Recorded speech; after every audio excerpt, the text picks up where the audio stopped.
Béni soit Dieu. Alors on va lire ensemble la parole de Dieu. J'aimerais lire avec vous dans le livre de Josué. On va lire au chapitre 24, verset 14 jusqu'au début du verset 17. Josué 24, 15, c'est un verset qui est très très connu et que l'on retrouve sur beaucoup de tableaux, dans beaucoup de maisons et dans beaucoup de caravanes.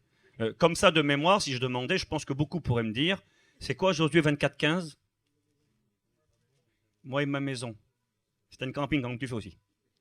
Alors, moi et ma maison, nous servirons l'Éternel. Alors c'est beau ça. Alors j'aimerais vous faire la lecture du contexte dans lequel Josué a dit ces mots. Essayons d'être attentifs, s'il vous plaît, ensemble à la parole de Dieu. Maintenant, déjà ce mot, c'est un mot impératif. Maintenant, dira Josué, maintenant, je me répète, ce soir-là, tout de suite, craignez l'Éternel et servez-le avec intégrité et fidélité. Faites disparaître les dieux qu'ont servi vos pères de l'autre côté du fleuve et en Égypte, et servez l'Éternel. Et si vous ne trouvez pas bon de servir l'Éternel, eh bien choisissez aujourd'hui qui vous voulez servir. Ou les dieux que servaient vos pères au-delà du fleuve, ou les dieux des Amoréens dans les pays desquels vous habitez. Et Josué dira, mais moi, vous êtes libres vous. Je vous invite à servir l'Éternel. Mais moi et ma maison, on a pris une décision. Moi, je ne peux pas répondre pour vous. Ce soir, moi, je ne peux pas répondre pour vous. Tout à l'heure, Blondin a témoigné, né dans un foyer de serviteur de Dieu, eh bien, il a bien compris que son père, serviteur de Dieu, ne pouvait pas répondre pour lui. Mais Josué prend une décision pour lui, son foyer, sa famille, sa compagne. C'est ce qu'il désire, c'est ce qu'il veut. Moi et ma maison, nous servirons l'Éternel. Et là, ce que j'aimerais de tout mon cœur, c'est que le verset 16 soit la réalité de chacun d'entre nous ce soir. Écoutez ce qu'il est écrit juste derrière. Le peuple répondit. Qui vous voulez servir? Choisissez les dieux que servaient vos pères ou le vrai Dieu. Moi et ma maison va servir l'Éternel. Qu'est-ce que vous voulez faire? Et si seulement ce soir, que le Seigneur permette, je pourrais écouter ça, moi. Le peuple répondit et dit, loin de nous la pensée d'abandonner l'Éternel et de servir notre Dieu, car l'Éternel est notre Dieu. Que c'est beau ça. Le peuple a répondu. Il a dit quoi? Josué, toi tu veux servir Dieu? Eh bien écoute, nous on a pris notre décision. Loin de nous la décision de servir notre Dieu.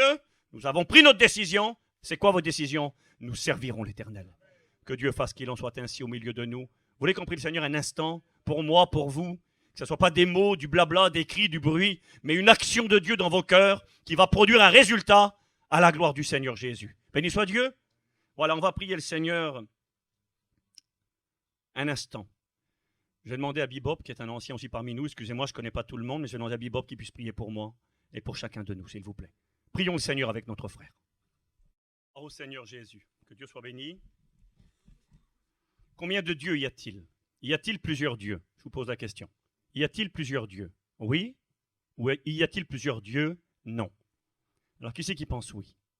Qu'il lève sa main ou qu'il se taise à tout jamais? Maman, c'est grave, attention. Alors qui c'est qui pense oui? Qui c'est qui pense qu'il n'y a qu'un seul Dieu? Bon, personne. Ah, il y en a une. Attention, si tu es tout seul, c'est dangereux des fois. Un seul Dieu. Il y en a deux, béni soit Dieu. Qui c'est qui pense que non? Qui c'est qui pense que non? Et qui c'est qui est sourd? Il doit y avoir des sourds ce soir. Il y a un paquet de sourds, hein, c'est ça? D'accord. Il y en a deux qui pensent que oui, et puis il y en a qui pensent rien. C'est bien, au moins on ne fait pas de bêtises. Ce n'est pas un piège, la question que je vous pose. La réponse, en réalité, elle est oui. Le frère a dit oui, la sœur aussi. Mais la réponse aussi, elle est non. Je ne suis pas un Normand. Peut-être bien que oui, peut-être bien que non. Je ne suis pas un Normand pourtant, mais la réponse est oui et non. Alors, je vous donne le verset. Il est écrit ceci dans 1 Corinthiens, chapitre 8 et verset 5. On va essayer de ne pas casser le micro, mais le baisser. 1 Corinthiens, chapitre 8 et verset 5, il est écrit ceci. Car s'il est des êtres qui sont appelés dieux, soit dans le ciel, soit sur la terre, comme il existe réellement, c'est écrit, comme il existe réellement plusieurs dieux. C'est embêtant ça. C'est écrit, il existe réellement plusieurs dieux, avec un petit d. Mais tu as raison. Verset 6, juste après, il est écrit, néanmoins, pour nous, il n'y a qu'un seul Dieu. Alors où je voudrais en venir avec ceci? J'aimerais ce soir vous parler de dieux qui sont des dieux étrangers. Des dieux que, malheureusement, beaucoup d'hommes et de femmes aujourd'hui servent. qui sont des dieux étrangers. Et écoutez ce que la Bible prononce à l'égard d'hommes et de femmes qui servent des dieux étrangers, des dieux qui ne sont pas le véritable Dieu. Il est écrit ceci, dans Exode chapitre 22, verset 20, le Seigneur nous dit, « Celui qui offre des sacrifices à d'autres dieux qu'à l'Éternel sera voué à l'extermination. » C'est grave, attention. Le verset veut dire ce qu'il veut dire, c'est grave. L'extermination, c'est la condamnation, c'est le jugement éternel. Celui qui servira d'autres dieux. Et donc ce soir, j'aimerais vous parler de Dieu que l'humanité révère depuis des décennies, des siècles, depuis tout temps en réalité. Aujourd'hui, on ne les appelle plus de leur nom, pourtant leurs noms ont été célèbres. Ils ont tellement marqué l'humanité, ces dieux-là, dont je vais vous parler maintenant. Vous savez, la Bible nous présente des faux dieux, des idoles. J'aurais pu vous parler, lorsqu'on lit l'Écriture, il est question de Baal, de Astarté, de Rimon, de Moloch, tous des faux dieux que servaient les peuplades qui ne connaissaient pas l'Éternel et que malheureusement parfois même le peuple de Dieu a servi. On en parlait récemment avec Blondin et sa petite famille. On parlait du roi Salomon, de cet homme qui a reçu des révélations excellentes de la part de Dieu, qui avait une sagesse que nul homme n'a jamais reçue et qui néanmoins, dans ses vieux jours, influencé par ses compagnes, s'est tourné vers les faux dieux. Il est même dit que Salomon a servi le dieu Moloch, l'abomination des Sidoniens. Et le dieu Moloch était un dieu métallique, en forme de taureau, et dans le ventre de ce dieu, on faisait un trou géant dans lequel on mettait du bois. Et on faisait chauffer le feu intensément à l'intérieur du ventre de ce dieu Moloch. Et on utilisait l'expression, parce que ça se faisait fréquemment, passer son enfant par le feu pour Moloch. Et il y avait des gens qui servaient ce dieu Moloch et qui jetaient leurs petits-enfants vivants dans le ventre de ce dieu et qui offraient leurs enfants en sacrifice, qui faisaient mourir leurs petits-enfants. Et quand on réalise que le grand roi Salomon, avec toute la sagesse, la révélation qu'il a reçue, s'est livré à une bassesse si grande, eh bien on réalise que l'influence des faux dieux est importante. Vous savez, derrière tous ces faux dieux, il y a un Dieu par excellence. C'est écrit dans 2 Corinthiens chapitre 4 et verset 4. Il est question d'un Dieu dont la Bible dit qu'il s'appelle le Dieu de ce siècle. Il est dit, le Dieu de ce siècle a aveuglé leur intelligence, afin qu'ils ne voient pas briller la grandeur et la splendeur de la gloire du Christ. Il y a un Dieu de ce siècle, et le Dieu de ce siècle n'est personne d'autre que Satan, qui est derrière tous ces dieux. Alors j'aurais pu vous parler de ces dieux, je ne le ferai pas ce soir, mais je vais vous parler de quelques dieux qui ont marqué l'humanité. On a pris leur nom, on a donné leur nom aux planètes qui composent notre système solaire. On a même donné leur nom aux jours de notre semaine. Vous savez, on a une semaine de 7 jours. Hein, je crois que vous êtes quand même au courant, ça va, je ne vous apprends rien, c'est bon? Une semaine de 7 jours, et chaque jour de la semaine a un nom. Ce nom n'est pas le fruit du hasard, c'est pas quelqu'un un jour qui s'est réveillé, qui a dit, voilà, bien, on va appeler le premier jour de la semaine, pour nous donc aujourd'hui lundi, le deuxième mardi, le deuxième mercredi. Ça s'est pas fait comme ça. Il y a une raison à cela. Et la raison, elle est que les gens révéraient tellement d'une manière profonde ces dieux qui étaient les leurs, qui étaient des faux dieux, c'est vrai, mais qui avaient un impact, qui avaient une autorité, qui avaient une influence sur ces hommes et ces femmes, qu'ils ont donné leur nom aux planètes du système solaire et qu'ils ont même donné leur nom au jour de la semaine. J'aimerais vous lire ce que j'ai écrit ici parce que je crois que c'est important et puis j'aimerais ne pas oublier cela. C'est quoi un Dieu? C'est qui un Dieu? C'est quoi un Dieu? Et moi j'ai noté ceci. Un Dieu, c'est pour savoir quel est ton Dieu, pour savoir c'est quoi un Dieu. Un Dieu, c'est quelqu'un de qui on parle. De qui parles-tu? Écoutez bien, ouvrez vos oreilles s'il vous plaît. De qui parles-tu? C'est Mamatsi qui disait à la Convention, il disait quand on veut jauger notre vie spirituelle, pour voir où nous en sommes dans notre vie avec Dieu, à la fin d'une journée, quand on rentre chez nous, prenons le temps 5 minutes de réfléchir et de nous poser la question, de quoi ai-je parlé aujourd'hui? Quel a été mon sujet de conversation toute la journée? À quoi ai-je pensé? À quoi ai-je donné mon temps? À quoi ai-je donné mon argent? Et puis il disait, le frère, si à la fin, la réponse, c'est pas Dieu, le véritable, eh bien, interrogeons-nous. C'est quoi un Dieu? C'est qui un Dieu? Quelqu'un de qui on parle, et de qui on parle beaucoup. Quelqu'un que l'on aime. Quelqu'un qui dirige notre vie. Quelqu'un pour qui nous vivons. Quelqu'un pour qui nous donnons notre argent.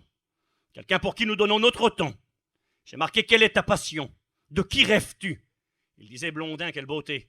Il ne rêvait pas de gagner au loto, il rêvait de rencontrer Dieu. J'aimerais vous dire que ce rêve, il est à la portée de tous les hommes. Le Christ a dit ces mots, je ne mettrai pas dehors celui qui vient à moi. Ce rêve est à la portée de tous. De qui rêves-tu? De qui parles-tu? Quel est ton but? À qui penses-tu? Quelle est la source de ta joie? J'ai marqué quelle est la source de ta joie. C'est écrit dans le psaume 87, verset 7.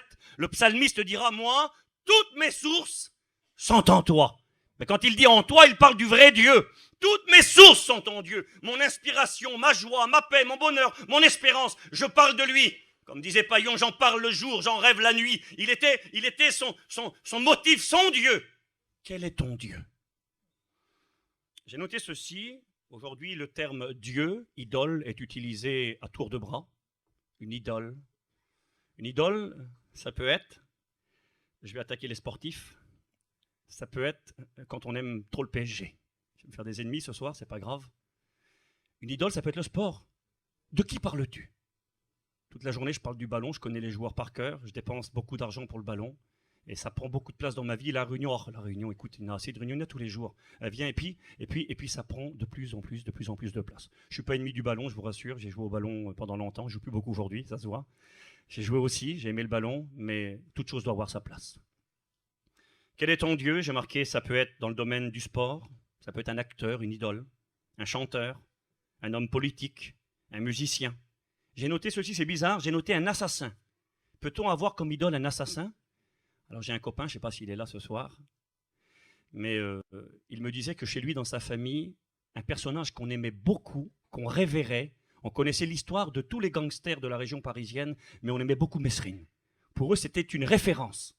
Quand on parlait de lui, attention, on connaissait ses citations, on savait comment il parlait, on savait où il est mort, qu'est-ce qu'il a fait, on connaissait toute sa vie, c'était pour eux un héros que cet homme. Quel beau héros, un meurtrier. Un homme qui a enlevé la vie, un homme qui a laissé des parents, des enfants orphelins, qui a brisé des vies. Un triste héros. Mais néanmoins, pour certains, c'est un héros. On l'aime, on en parle, on connaît sa vie, on s'intéresse à lui, on veut lui ressembler. Quel est ton Dieu? Les dieux de la semaine. Donc je vais avancer avec vous pour ne pas prendre trop de temps et être sérieux. Je vais faire mon possible. Je vous disais donc des dieux qui ont marqué l'humanité, à un point tel qu'on a donné leur nom aux planètes du système solaire, ainsi qu'à la Lune, qui n'est pas une planète, mais qui néanmoins est et là, donc, j'ai noté comment, moi? J'ai marqué ça? Un satellite, exactement. Un satellite de la Terre. Eh bien, ça a été tellement grand pour eux qu'ils ont donné leur nom à ce qu'il y avait au-dessus de leur tête le soir quand ils regardaient le ciel, et qu'ils ont donné leur nom au jour de la semaine. Lundi, ça se dit en latin dies luna. Dies, ça veut dire le jour, luna, la lune. Le jour de la lune. C'est ça que ça veut dire lundi. Mardi, dies Mars, le jour de Mars. Mercredi, le jour de Mercure. Jeudi, le jour de Jupiter. Vendredi, le jour de Vénus. Samedi, le jour de Saturne. Et dimanche c'est différent. C'est différent pour nous en France, et puis je crois que c'est bien qu'il en soit ainsi. Dimanche, en latin, ça se dit dies Dominus.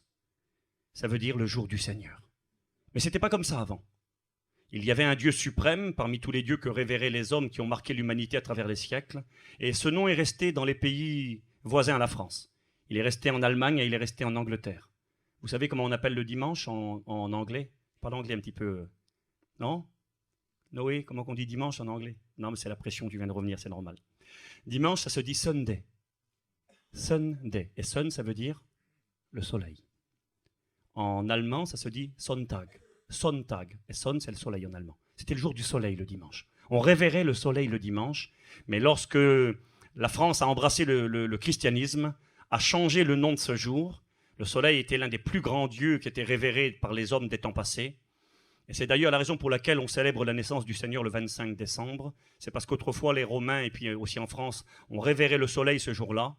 Et puis quand ils ont compris que ce soleil n'était qu'une création faite de main d'homme, mais qu'il y avait le créateur du soleil qui était bien plus grand et qui était Jésus, ils ont décidé de donner au jour du dimanche, le jour du Seigneur, le nom de Dies Dominus, dimanche, le jour du Seigneur. Donc c'est intéressant ce que je vous dis là, mais si c'était juste ça, on serait bien malheureux. Et je vais en venir à la parole de Dieu. Je ne suis pas venu vous faire un cours de mythologie, mais je crois que c'est Dieu s'il n'existe plus. Et si certains pourraient dire ce soir, mais écoute Steve, t'es gentil, mais là tu rêves complètement. Moi je ne sers pas la Lune. Moi je ne sers pas le dieu Mars. Je ne sers pas le dieu Mercure ni Jupiter. Je ne suis peut-être pas chrétien ou je ne suis peut-être pas un chrétien terrible, mais je ne sers pas ces dieux-là. J'aimerais vous dire que derrière ces dieux, il y a des vérités. Il y a des façons de vivre qui résultaient du culte qu'on leur rendait. Et je vais rentrer de suite sur la définition et la description de ces dieux. Je commencerai par le lundi, dies luna, le jour de la lune. Est-ce qu'il y en a ici ce soir qui sont des adorateurs de cet astre, de cette satellite, la lune? Je ne crois pas. Mais néanmoins, je sais dans mon cœur qu'il y a plein de gens dans nos assemblées. Des gens qui ne sont pas chrétiens, évidemment, mais malheureusement même parfois certains chrétiens, qui vivent en harmonie avec le culte qui était rendu à ce Dieu, à cette déesse, à cet astre qu'est la lune. Comment servait-on le Dieu lune, la déesse lune? Eh bien, j'ai fait des recherches un petit peu, et puis ça m'a interpellé. Ça m'a interpellé parce que j'ai lu ceci. Pour les adorateurs de la lune servaient la lune en changeant leur tenue vestimentaire. Si c'était un homme, il devait porter des vêtements de femme, et si c'était une femme, elle devait porter des vêtements d'homme pour rendre un culte à la déesse lune. Ça veut dire quoi, ça? J'ai marqué, on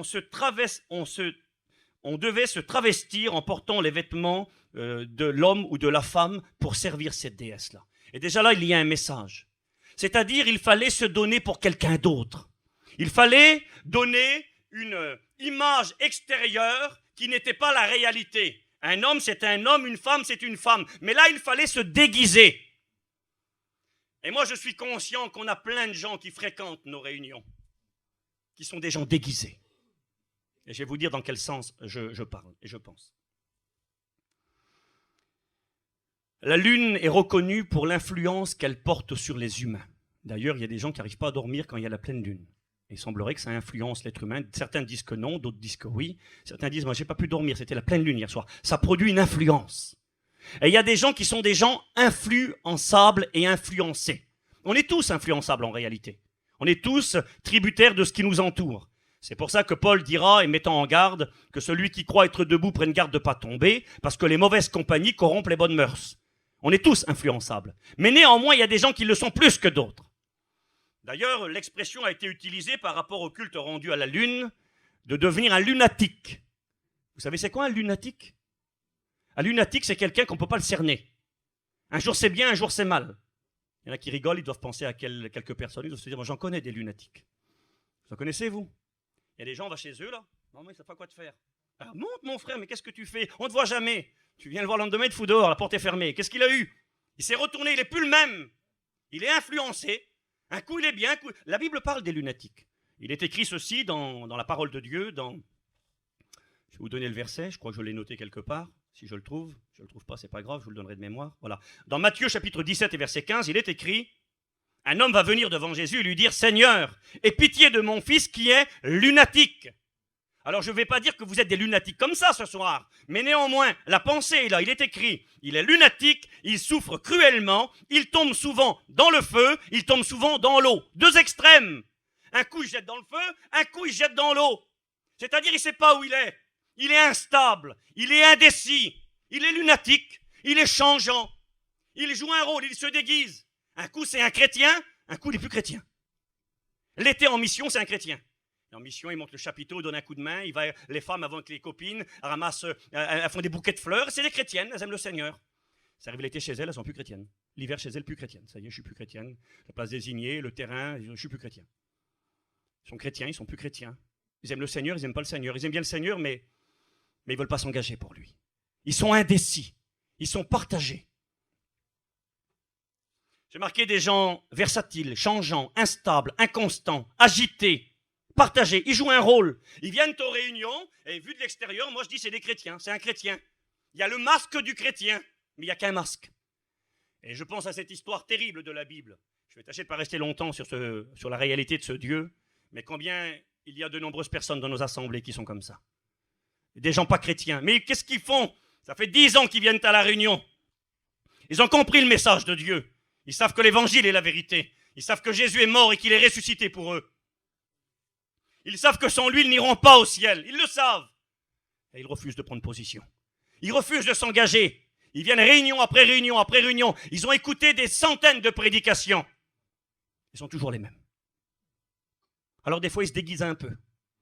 On croit presque qu'ils vont s'engager, passer par les eaux du baptême, ça va être des chrétiens, ça y est, c'est bon, c'est fait, ils ont compris. Enfin, ils sont plus lunatiques, ils sont plus changeants, ils sont plus indécis, partagés, ils ont pris position, ils se sont affermis en Dieu. Seigneur, je m'engage, je te donne ma vie, je te donne mon cœur.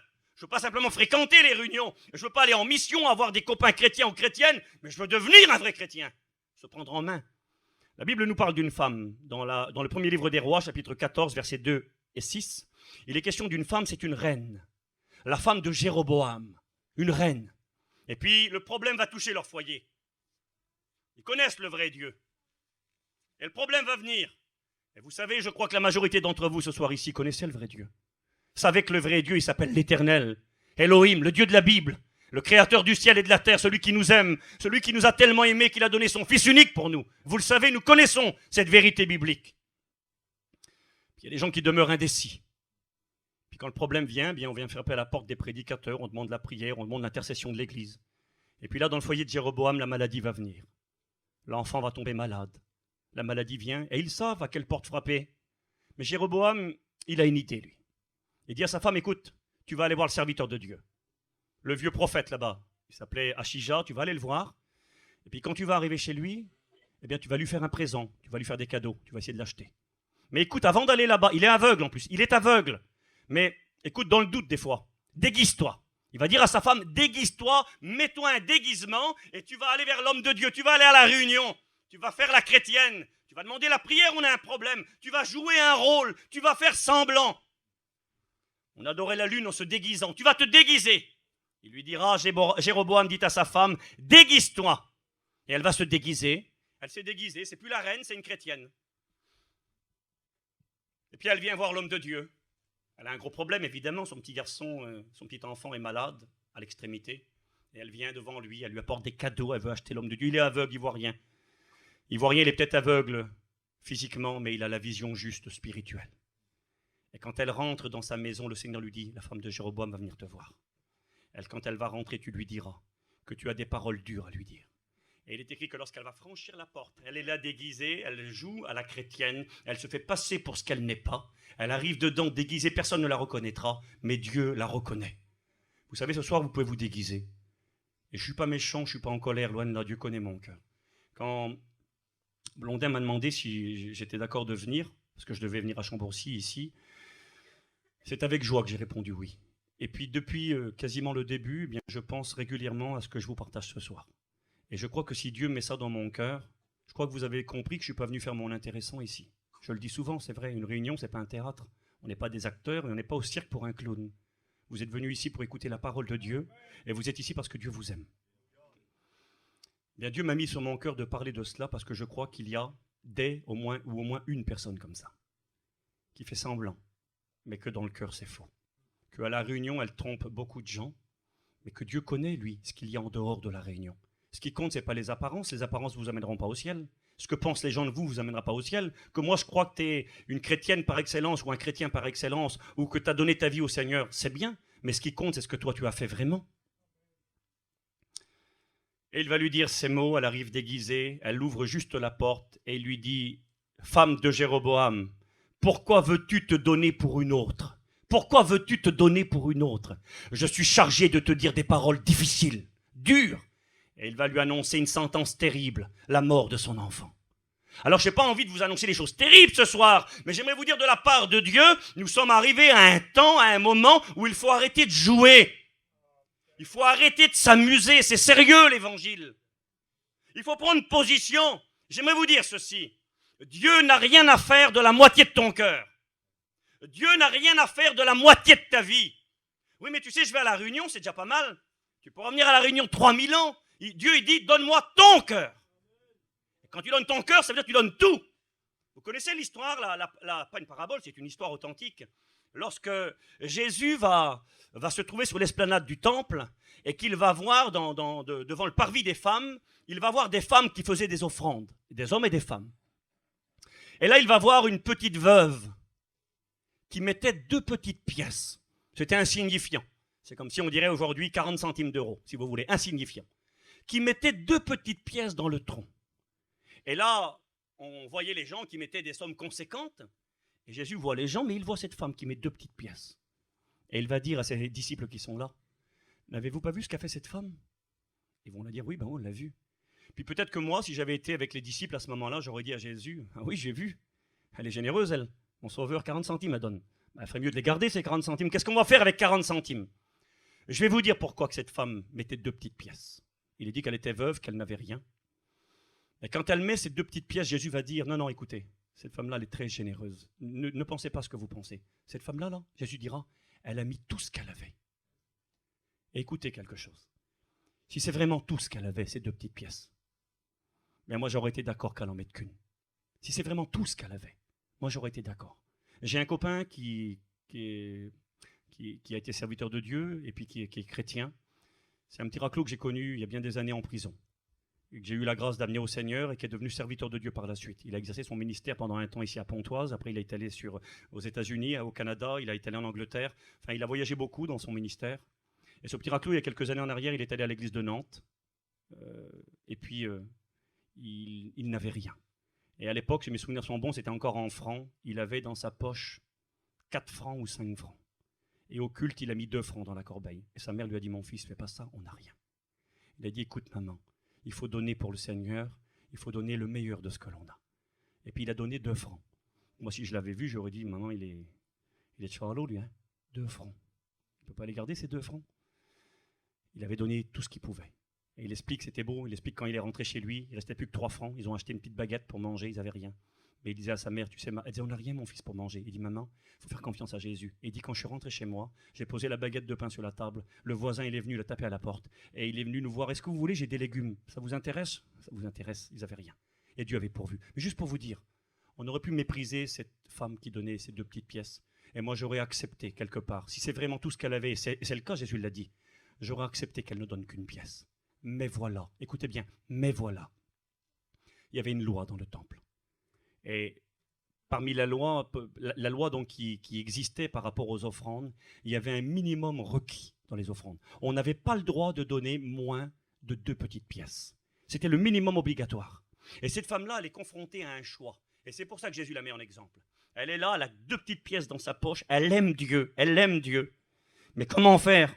Seigneur, si je te donne les 2 petites pièces, je dois toutes donner.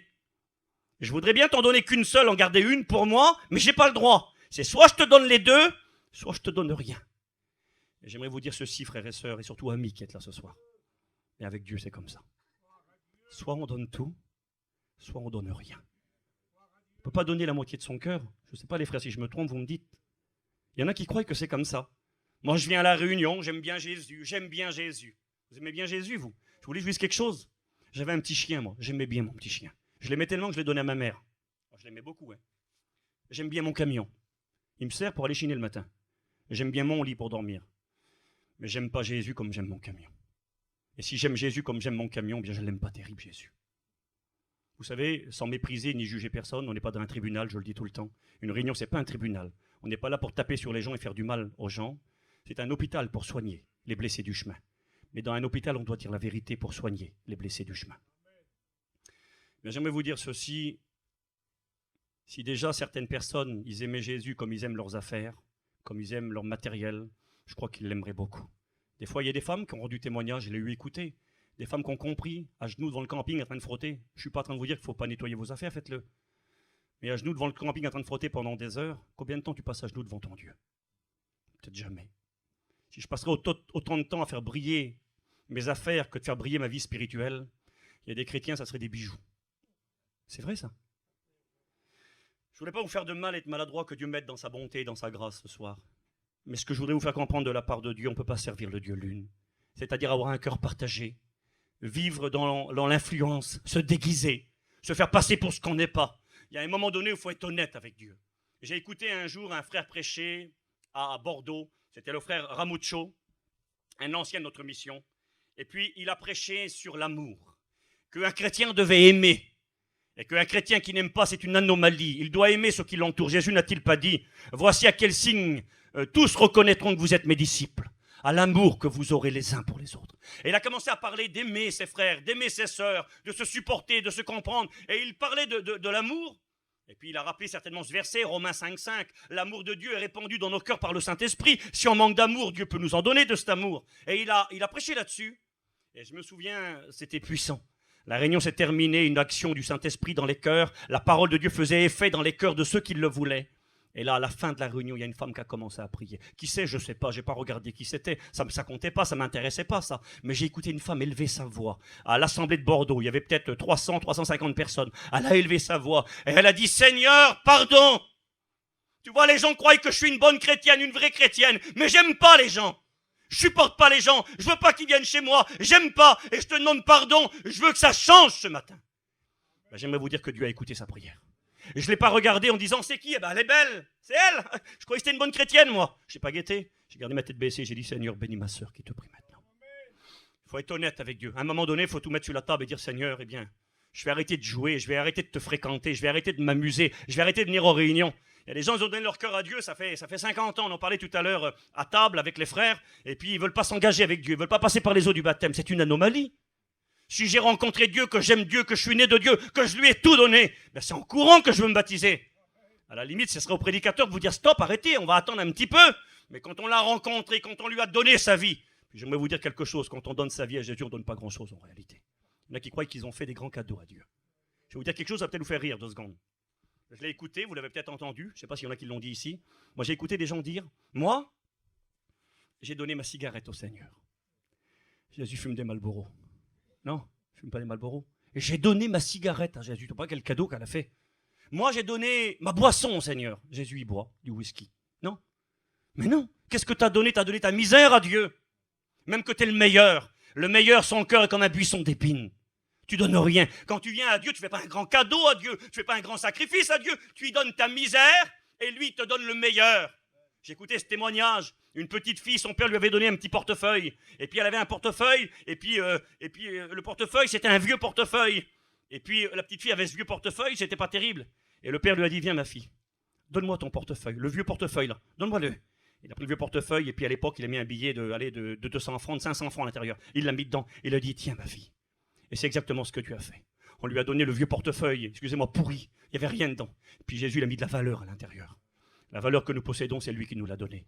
Mais frères et sœurs de tout mon cœur, et je vais finir sur la lune, j'ai marqué ceci, Matthieu 6, verset 24, Jésus a dit, « Nul ne peut servir 2 maîtres, car ou il haïra un et aimera l'autre, ou il s'attachera à l'un et méprisera l'autre. » On doit faire un choix à un moment donné. On doit dire, Seigneur, soit je te donne ma vie, ou alors je ne te la donne pas. Il faut prendre position en Dieu. Et je vous inviterai ce soir, et c'est pour cela que Josué pouvait dire, maintenant, choisissez aujourd'hui qui vous voulez servir, ou les dieux que servaient vos pères, ou le vrai Dieu. Moi, je prends ma décision, vous devez prendre la vôtre. Il faut prendre sa décision. Soyez pas des gens qui venaient aux réunions, simplement. Vous savez quand Jésus va venir bientôt. Tout à l'heure, Blondin disait qu'il a rêvé, puis il a vu le retour du Seigneur, et puis que ça lui a fait très peur. Quand Jésus va venir bientôt, il y a beaucoup de gens qui auront fréquenté nos réunions qui resteront. C'est écrit, Évangile de Luc, chapitre 13. Quand le maître de la maison se sera levé et que la porte aura été fermée et que vous serez restés dehors. Alors plusieurs se mettront à dire, mais Seigneur, tu as enseigné dans nos rues. Tu as enseigné dans nos rues, on connaît ta parole, on a participé aux réunions. J'étais là à telle réunion. De venir à la réunion, c'est bien, mais c'est pas ça le plus important. Je pensais tout à l'heure quand Blondin témoignait, je pensais cette réalité, c'est Xavier Patette qui disait ça. Il disait, c'est pas parce que tu es dans un garage que tu es une voiture. Ben oui, je peux rester dans un garage pendant des jours, je ne suis pas une auto. Même que je suis dans un garage, je peux rester pendant des jours et dormir dans la réunion. C'est pas pour ça que je vais devenir un chrétien. Ce qui compte, c'est ma décision personnelle. Et ce soir, il est temps de s'engager. Nul ne peut servir 2 maîtres à la fois. Il est écrit dans l'épître de Jacques, qu'il est question de personnes et de femmes qui sont irrésolues, qui ne prennent pas des décisions. Un coup c'est oui, un coup c'est non. Des gens versatiles, des gens influençables, des gens qui ne prennent pas position en Dieu. Il est écrit ceci. Jacques dira, le frère de Jésus, dans l'épître de Jacques, chapitre 1er, versets 8 et 7. Il dira, il parle de quelqu'un qui est irrésolu. Il parle d'un homme irrésolu, inconstant. Quelqu'un qui n'est pas constant, quelqu'un qui n'a pas pris de résolution. Il dira ceci, verset 7, qu'un tel homme ne s'imagine pas qu'il recevra quelque chose du Seigneur. Et à un moment donné, il faut venir tel qu'on est, avec vérité. Je ne vous dis pas qu'il faut être l'archange Michel pour venir au Seigneur. Je Je vous dis, il faut venir tel qu'on est, avec vérité. Seigneur, je te donne ma vie, toute ma vie. Je prends position ce soir, j'ai compris. Ça fait trop longtemps que je fréquente les réunions. Ça fait trop longtemps que je suis indécis. Je suis chrétien, je suis plus chrétien. Avec les chrétiens, je joue aux chrétiens ou je joue un rôle. Ce soir, je ne veux pas jouer un rôle. Je veux être un authentique pour ta gloire. Et par ta grâce, c'est possible. J'avance avec vous. Le deuxième Dieu qui influence les hommes depuis tout temps en réalité. Mars. Qui était Mars, le dieu du mardi? Qui était-il? Mars, dans la mythologie grecque et romaine, on l'appelait Arès ou Mars, c'est le dieu de la guerre. Le dieu de la guerre. D'ailleurs, c'est la raison pour laquelle on a donné au mois également le nom de Mars. Mars, avril, mai, juin. C'est la raison, c'est la même raison. On a donné des noms de dieux. Pourquoi qu'on a donné le nom de Mars au mois de mars? Parce que c'était le mois où commençait la guerre. C'était le printemps. Les beaux jours revenaient, l'hiver avait cessé et on repartait à la guerre au mois de mars. Donc on a dit, on va appeler ce jour, ce mois, mars. C'est le temps de la guerre, le temps d'aller faire la guerre. Et moi, j'ai noté ceci. Il y a des gens qui refusent de servir le vrai Dieu, de se convertir, de se donner au vrai Dieu, parce qu'ils servent le Dieu Mars, le Dieu de la guerre, le Dieu de la méchanceté, le Dieu de la haine, le Dieu de la rancune. Mais moi, j'ai compris, je sais que Dieu est vivant. Je sais que l'Éternel est le vrai Dieu. Mais jamais, jamais je pardonnerai à ce qu'il m'a fait. Jamais. Et tenu par la haine, tenu par la colère, tenu par les histoires, je me suis embrouillé, j'ai eu des histoires. Il y a des gens qui disent, moi, plus jamais, jamais je parlerai à un tel, jamais je parlerai. Alors, vous savez, quand quelqu'un vous fait du mal, et que c'est quelqu'un de loin, c'est très ennuyeux. Mais c'est parfois bien plus difficile quand c'est quelqu'un de près. Il y a des gens qui ont souffert, et il y en a peut-être certainement parmi nous ce soir, avec des problèmes familiaux. Ton frère, ton beau-frère, ta belle-sœur, ta belle-mère, ton beau-père, t'a fait du mal. Et tu dis, mais moi, écoute, je sais que c'est vrai l'évangile, mais jamais je pourrais lui pardonner. Jamais je pourrais me convertir. Et je lui en veux à la mort, je ne lui parlerai pas. Il y a des gens comme ça. Il n'y en a peut-être pas à Paris, il y en a en Bretagne. Écoutez ce que dit le Seigneur Jésus, je vais vous lire la Bible. À ceux et celles qui veulent servir le Dieu de la guerre, le Dieu de la vengeance, le Dieu de la bataille, le Dieu de j'aime le Seigneur, mais moi je suis un homme d'armes, j'ai eu des histoires, et puis je vais régler mes comptes, et je vais régler mes problèmes. Il y a un proverbe dans le monde qui dit que celui qui va pour se venger, qu'il creuse deux tombes. Une pour celui qu'il va tuer, et une pour lui, parce que quelqu'un viendra le tuer ensuite. Des histoires sans fin. Il serait peut-être temps ce soir de venir devant le Seigneur et de dire, Seigneur, moi je veux arrêter de servir le Dieu de la guerre. Écoutez ce que dit la Bible. Matthieu 26, verset 52. Alors Jésus lui dit à Pierre, à son disciple, qui avait pris une épée, il a voulu servir le Dieu Mars pendant un instant. Ils viennent pour arrêter Jésus et lui veut régler les choses par les armes. Il prend l'épée et il frappe Malchus à la tête. Il veut le tuer en réalité. Il veut tuer cet homme qu'il ne connaît pas, rempli de colère là. On veut arrêter Jésus. On pourrait dire que c'est légitime. J'aimerais vous dire que la colère, la violence, la haine n'est jamais légitime. Jésus dira à Pierre, remets ton épée à sa place, car tous ceux qui prendront l'épée périront par l'épée. Un verset très important et malheureusement combien vrai. Psaume 55, verset 23. Et toi, ô Dieu, tu les feras descendre au fond de la fosse. Les hommes de sang, les hommes violents, les hommes de guerre, les hommes de bagarre, les hommes méchants, les hommes de sang et de fraude n'atteindront pas la moitié de leur jour. Et combien qu'on a vu dans des familles des jeunes hommes, des jeunes personnes être foudroyées lors de conflits, lors de combats. Il y en a peut-être parmi nous ce soir. Moi, je sais que ça existe. Je sais qu'il y a des conflits, qu'il y a des familles. Il y avait un homme un jour qui voyageait avec moi, il était venu nous rejoindre, il ne voyageait pas avec nous. Il était venu nous rejoindre. Toute la nuit entière, il allumait la lumière du stade municipal. Il nous a fait embêter, il a fallu qu'on parte à cause de lui. Il allumait la lumière du stade tellement qu'il avait peur. Des histoires avec les gens. Oh, il avait tiré, c'était un grand gangster, il a fait des coups de fusil. Oui, mais après, il ne dormait plus parce qu'il avait peur des représailles. Et vous savez, les gens comme ça, eh bien, on n'aime pas rester avec eux. Moi, j'aime pas voyager avec des gens violents, des gens méchants. Non seulement pour moi, mais parce que s'ils ont des histoires avec les gens, eh bien, après, moi aussi, je peux en pâtir de ces affaires-là. Il y a des gens comme ça. Et ce qui est terrible, c'est que parmi ces gens-là, certains vont dire, mais Steve, là, tu déraisonnes. Pas dans la réunion. Pas de gens comme ça, mais si. Il y a des gens qui viennent dans nos réunions, dans vos familles, dans ma famille à moi.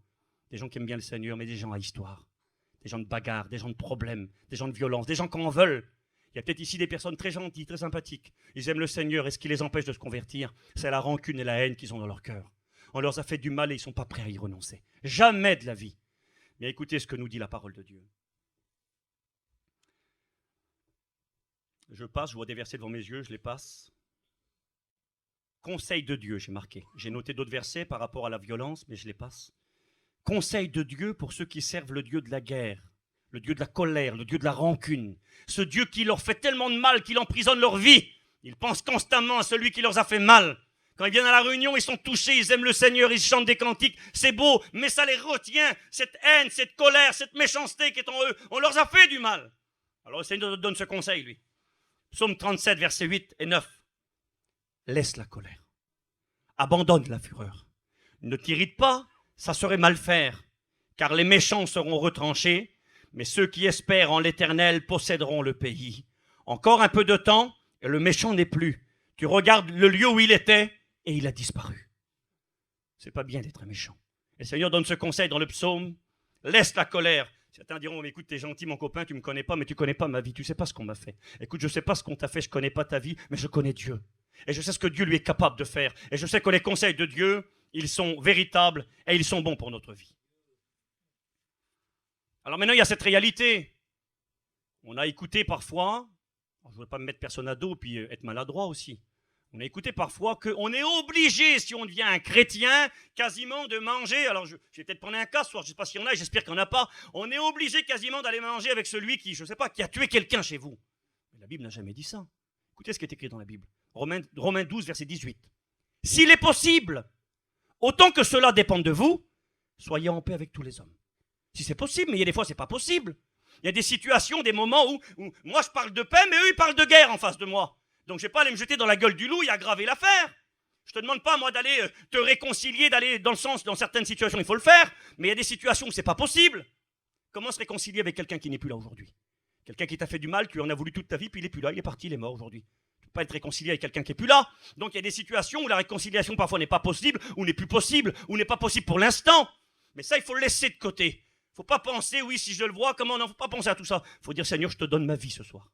Je choisis de servir le vrai Dieu. J'abandonne le Dieu de la guerre, le Dieu de la haine, le Dieu de la méchanceté, le Dieu de la rancune. Parce que tu me donnes ce conseil. Abandonne ces choses mauvaises. Écoutez ce qu'il est écrit. Heureux ceux qui procurent la paix. Pas ceux qui font la guerre, ceux qui font la paix. Ils seront appelés fils de Dieu. Matthieu 6, verset 14. Si vous pardonnez aux hommes leurs offenses, votre Père céleste vous pardonnera aussi. Et si vous ne voulez pas pardonner aux hommes, votre Père ne vous pardonnera pas non plus. C'est important ce soir de réaliser et de dire, Seigneur, qu'est-ce que je vais faire? Je vais passer tout de suite ce Dieu. Continuer à servir le Dieu de la guerre, de la haine, de la colère, de la rancune, qui m'empêche d'avancer. Et je le dis ça pour ceux qui ne sont pas chrétiens. Mais écoutez ce que je vous dis. Je le dis malheureusement aussi à certains chrétiens. C'est vrai, Bibop. Il y a des chrétiens qui sont rangés par l'amertume, par la colère, par la haine. Ils en veulent à des gens. Ils ne parlent plus à des gens. Remplis de colère. La Bible dit, si tu sais que ton frère a quelque chose contre toi, c'est pas moi qui a quelque chose contre lui. J'ai rien contre lui, moi. Ouais, mais si tu apprends que t'as pas su, tiens, celui-là, il n'est pas content après toi. Je n'ai rien fait, il est fou, j'ai rien dit, je lui ai rien dit du tout. Si tu sais que ton frère a quelque chose contre toi, eh bien, va-toi vers lui et réconcilie-toi avec lui. C'est pas moi, c'est lui. Le Seigneur ne te dit pas, c'est pas toi, c'est lui, il te dit, va. J'aimerais vous dire ceci, s'il y a plus forte raison, on est appelé à vivre dans une réconciliation et dans un amour fraternel. À bien plus forte raison, eh bien, Dieu, par sa grâce, est capable de nous aider à aimer ceux qui nous entourent. Et je crois que certains chrétiens aujourd'hui, écoutez ce que je vous dis, ont peut-être délaissé le culte rendu au vrai Dieu parce qu'ils se sont mis à servir le Dieu Mars, le Dieu de la haine, de la colère et de la guerre. Si tel est le cas, ce soir, le Seigneur te dit, il faut que tu baisses les armes. Il faut que tu viennes devant Dieu. Vous savez, je vais vous dire quelque chose un instant. On a le droit de dire au Seigneur, Seigneur, j'y arrive pas. Seigneur, je peux pas. Tu vois le mal qu'ils m'ont fait. Tu sais la misère qu'on a eue à cause de lui ou à cause d'eux ou à cause d'elle. Seigneur, moi, je peux pas. Humainement parlant, c'est impossible. Seigneur, j'ai besoin que tu me rendes capable. Viens mettre ton amour dans mon cœur. Viens m'aider à pardonner. Viens m'aider à supporter. Viens m'aider à réconcilier. Ça, c'est la voie du salut et c'est la voie de la volonté de Dieu. Le troisième Dieu dont nous parle la Bible, je vais être dans les temps. Le troisième Dieu dont nous parlent les jours de la semaine et qui sont aussi en accord avec la parole de Dieu, c'est le Dieu Mercure. Mercure ou Hermès était dans la mythologie le messager des dieux, le messager, celui qui délivre un message, celui qui parle.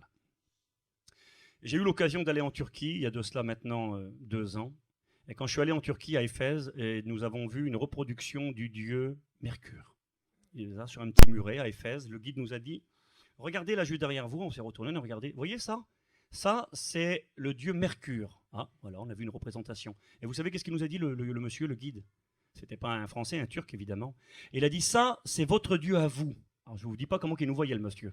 Il a dit ça, c'est votre Dieu à vous. Ah, j'ai dit, ah bon, c'est notre Dieu à nous, pourquoi? C'est qu'est-ce qu'il a dit? Il a dit Mercure, c'était le dieu des voleurs.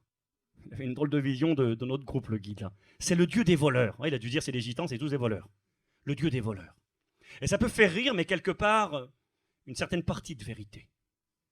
Je ne dis pas que comme le guide le disait, que les gitans sont des voleurs, mais je sais qu'il y a beaucoup de personnes que c'est une entrave extraordinaire dans leur vie, leur façon de gagner leur pain, leur façon de vivre est une entrave à leur engagement envers le Seigneur. Le Dieu des voleurs, le Dieu qui délivre un message, et moi j'ai marqué un message mensonger, le Dieu des menteurs.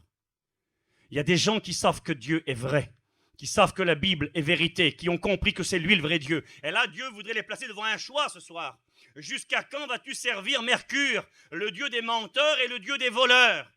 Il y a des gens qui ne peuvent pas. Je vais vous dire quelque chose. J'ai eu l'occasion de parler avec un garçon, il s'appelle Blondin. Et ce n'est pas le Blondin qui est là ce soir, je l'ai dit tout à l'heure. C'est un garçon que je connais de la Bretagne. Il y en a peut-être qui le connaissent également. C'est un très gentil garçon. Il a voyagé avec nous en mission, jamais un petit mot plus haut que l'autre. Gentil, serviable, agréable. On a mangé ensemble, j'ai essayé de les récupérer. C'est son métier, il dit que c'est un métier, si on peut appeler ça un métier. Son métier, c'est voleur professionnel. Il ne travaille pas beaucoup le jour, les camions, les roues ne sont pas usées. Il ne travaille que la nuit. C'est son métier. Ce garçon, vous savez qu'est-ce qu'il m'a dit un jour? Et vraiment, je ne m'y attendais pas. Moi, je voulais l'évangéliser, l'amener à Jésus, lui faire découvrir l'amour de Dieu. Vous savez qu'est-ce qu'il m'a dit? Il m'a dit, tu sais Steve, un garçon qui a une quarantaine d'années, il m'a dit, moi, j'ai été baptisé du Saint-Esprit, j'avais 16, 17 ans ou 18 ans. J'ai rencontré Jésus il y a longtemps en arrière. J'étais étonné, je dis, Seigneur, je voulais l'évangéliser, moi, il est baptisé du Saint-Esprit, le monsieur. D'accord? Mais je voyais sa vie. Il m'a dit, tu sais la vie que j'ai aujourd'hui, je suis un voleur. Mais il dit, je ne le fais pas par nécessité, un garçon bien matériellement parlant toujours. Je ne le fais pas par nécessité, je ne le fais pas pour avoir de l'argent. Il dit honnêtement, il dit, je te le dis, c'est vrai. Sans être prétention, il dit, j'ai ce qu'il faut, j'ai pas besoin d'argent. Je ne le fais pas pour l'argent. Il dit, je le fais parce que c'est un vice qui est en moi. C'est plus fort que moi. Je suis obligé. Imaginez un petit peu. Il connaît le vrai Dieu, il a été baptisé dans le Saint-Esprit, il sait que le vrai Dieu va l'amener dans le ciel pour l'éternité, et lui, il me dit, mais c'est plus fort que moi. Le vol est plus fort que moi, c'est en moi, je suis obligé de le faire, même que je ne voudrais pas le faire. Je crois qu'il a besoin d'être affranchi, ce monsieur. Parce que j'aimerais vous dire de la part du Sauveur, et s'il y en avait parmi nous ce soir, je ne vous jette pas la pierre, je ne suis pas en train de vous montrer du doigt. Mais j'aimerais vous faire comprendre que le Dieu du vol, il ne mène pas loin. Qu'il y a d'autres manières de gagner sa vie. Et j'aimerais vous faire comprendre qu'il y a un Dieu dans le ciel qui sera capable de prendre soin de vous. Écoutez ce que nous dit la Bible. 1 Corinthiens chapitre 6 et verset 9. Je ne voudrais pas que vous disiez à la fin, il a prêché sur les dieux païens. Je prêche sur le Dieu véritable ce soir et je prêche la Bible. Écoutez ce qu'il est écrit dans 1 Corinthiens chapitre 6 et verset 9. Ne savez-vous pas, qu'est-ce qu'on ne sait pas, Paul? Que les injustes n'hériteront pas le royaume de Dieu. Ne vous y trompez pas, écoutez bien, ni les voleurs. Il parle des voleurs, et il dit les voleurs n'hériteront pas du royaume de Dieu. Je n'aimerais pas lire tout ce qui est écrit là dans le texte. Et il va dire, c'est là ce que vous étiez autrefois. Oui, on peut l'avoir été, mais on peut changer. On peut avoir été un voleur, on peut avoir été un menteur, on peut s'être dit pendant un temps, mais moi je ne pourrais jamais devenir un vrai chrétien. Si je me convertis, je ne pourrais plus mentir, un chrétien ça ne ment pas. Et puis s'il y a des chrétiens qui mentent ce soir, il faudrait peut-être changer.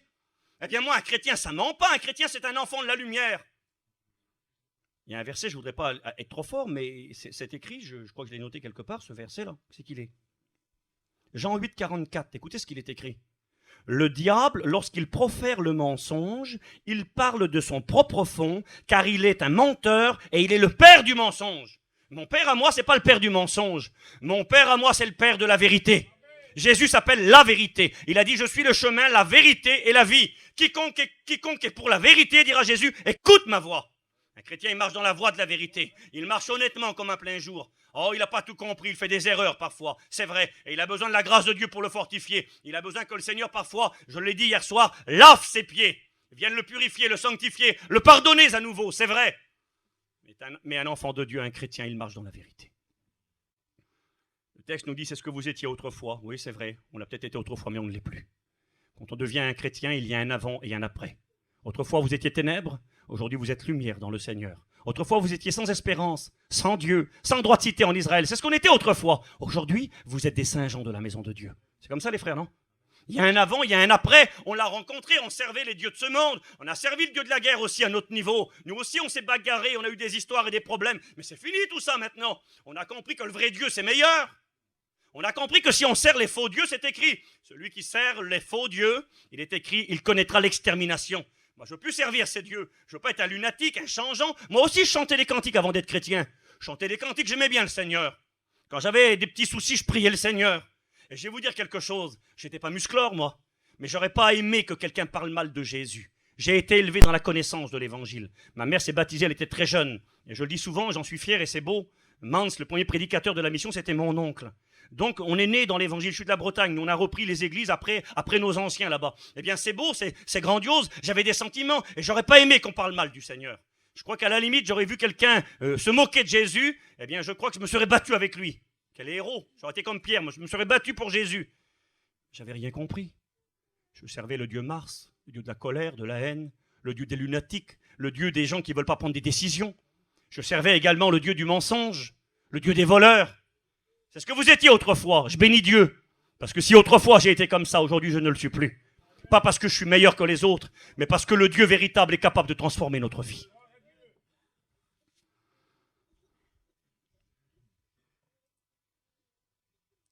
Il est écrit dans Proverbes chapitre 20, verset 17. Le pain du mensonge, Mercure, le dieu des menteurs, le faux messager.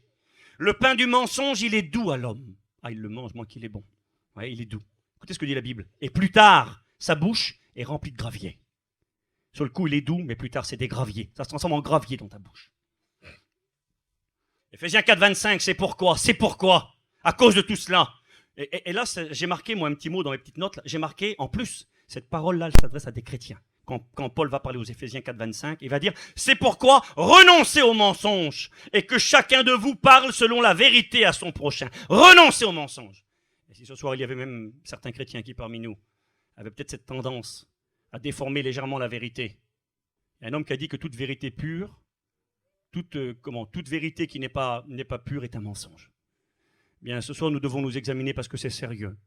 Si dans mon quotidien et dans ma vie, ça ne me gêne pas, et puis que depuis un temps ou depuis trop longtemps, je pratique le mensonge, je vis dans le mensonge, si je suis prêt à vous dire, mais pas les chrétiens, ça n'existe pas. Si, malheureusement, il y a des chrétiens que ça existe.